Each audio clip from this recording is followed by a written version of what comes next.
Кайстағы Магаға мына видеоны қалай жасадым?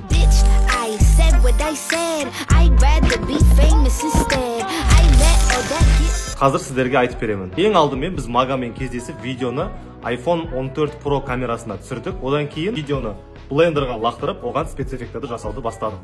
Ең бірінші кадр телефонның ішінен жүректер мен ақшалар шығып отқан кадр. Жүрек пен ақшаны мен блендердағы партикл арқылы істедім. Одан кейін видеоны сақтап, After Effects'ке лақтырып, қолын алдыңғы планға шығардым. Осыдан кейінгі сахна кішкене қиындау болды. Ең алдымен бірінші камера трекинг жасадым. Одан кейін 3D сол сахнаның копиясын жасадым.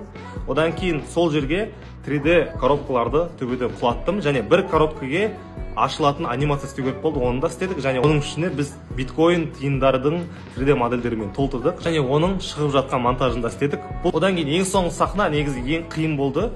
Мага отырады және оның көзіне очки киіліп, ол басын жан-жаққа бұрайды. Ең алдымен оның басының бүйтіп қозғалғанын After Effects программасы арқылы есептеп алдық. Одан кейін ол есептеген материалдарымызды блендерге лақтырдық та, оның 3D басының копиясын жасадық. Одан кейін сол 3D басының копиясына 3D очкиді кигіздік. Және кейін After Effects программасына мынандай визуалды эффекттарды қостым. Көз ашып кетті ғой шеше. Керемет шыққан сияқты. Сіздер қалай ойлайсыздар? Егер сіздер де осылай монтаж жасап үйренгілеріңіз келсе, маған дайректке үйренгім келеді деп жазыңыздар.